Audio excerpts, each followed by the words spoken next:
पहले प्यार का दर्द ज़िंदगी भर रहा। दोस्तों, आज आपके लिए लेकर आए हैं ये कहानी अनामिका और अयान की है। यह एक सैड लव स्टोरी है। दोस्तों, आगे आप पढ़ेंगे अनामिका और अयान कैसे मिले और एक दूसरे से जुदा हुए। पूरी कहानी पढ़ने के बाद आपको ये कहानी कैसी लगी हमें कमेंट करके ज़रूर बताएं। धन्यवाद।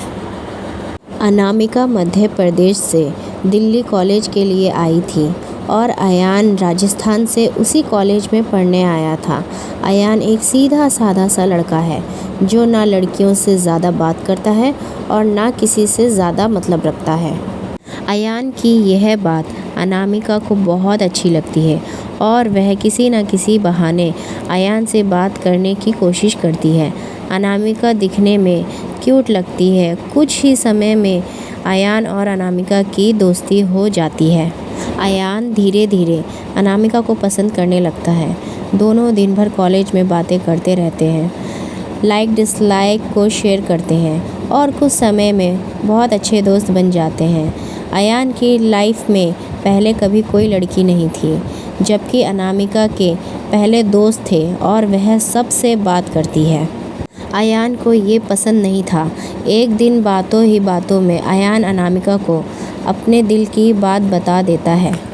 अनामिका उससे एक दिन का वक्त मांगती है।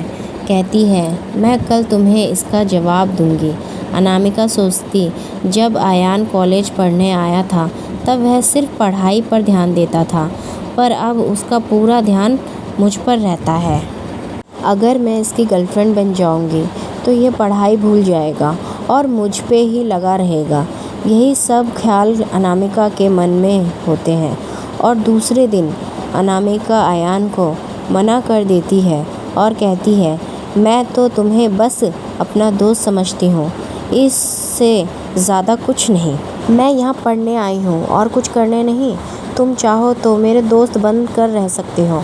अयान दोस्ती के लिए मना कर देता है और अनामिका को बहुत समझाता है, लेकिन अनामिका कुछ नहीं समझती। अयान को ये बात बहुत बुरी लगती है और वह अनामिका से बात करना बंद कर देता है।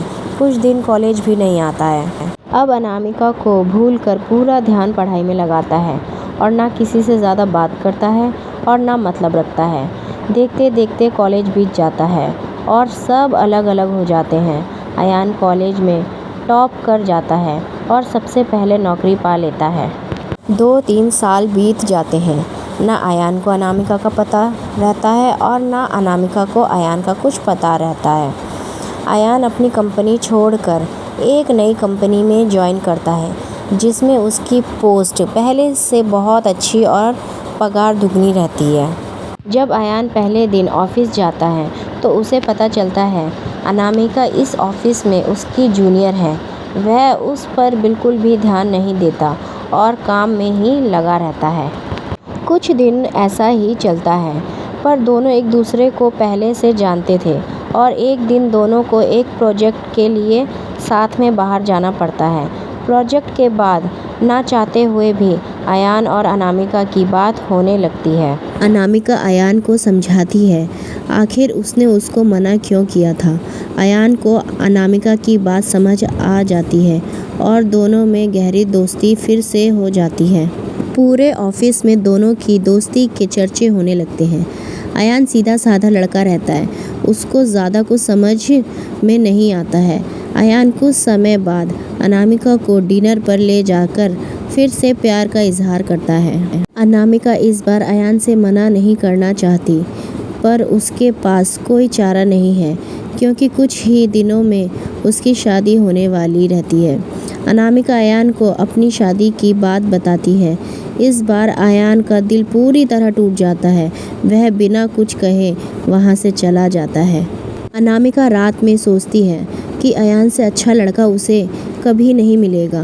वह फैसला करती है कि कल अयान को हाँ कह दूंगी और मम्मी पापा को अयान से शादी के लिए मना लूँगी। जब दूसरे दिन अनामिका ऑफिस जाती है तो उसको पता चलता है कि अयान ऑफिस छोड़कर चला गया और दोबारा कभी कंपनी में नहीं आएगा। जाते जाते अयान अनामिका को एक खत लिख जाता है, जिस दिन मैंने तुम्हें देखा था उसी दिन से मैं तुमसे प्यार करता हूँ। मैं तुम्हें ज़िंदगी में कभी नहीं भूल पाऊँगा। तुम जहाँ भी रहो, जिसके साथ भी रहो, खुश रहो। अब इस जीवन में इस दर्द के साथ ही ज़िंदा रहूँगा। मैंने हमेशा तुमसे प्यार किया है और केवल प्यार ही किया है। तुम मेरी ज़िंदगी में आने वाली पहली और आखिरी लड़की हो। अब ना मेरी ज़िंदगी में कोई आएगा और ना मैं किसी को आने दूँगा। मैं बस अब तुम्हारी यादों में रहूँगा। आज के बाद पूरी ज़िंदगी मैं तुम्हें कभी अपनी शक्ल नहीं दिखाऊँगा। बस भगवान से यही दुआ करता हूँ, तुम जहाँ भी रहो, खुश रहो और शादी के लिए बहुत बहुत शुभकामनाएँ। अनामिका अयान को खोजने की बहुत कोशिश करती है, पर कई साल के बाद भी उसको अयान नहीं मिलता और वह अपने माँ बाप की पसंद के लड़के के साथ शादी कर लेती है। इस तरह दोनों हमेशा हमेशा के लिए एक दूसरे से बिछड़ गए और दर्द के साथ अपनी ज़िंदगी व्यतीत करते हैं।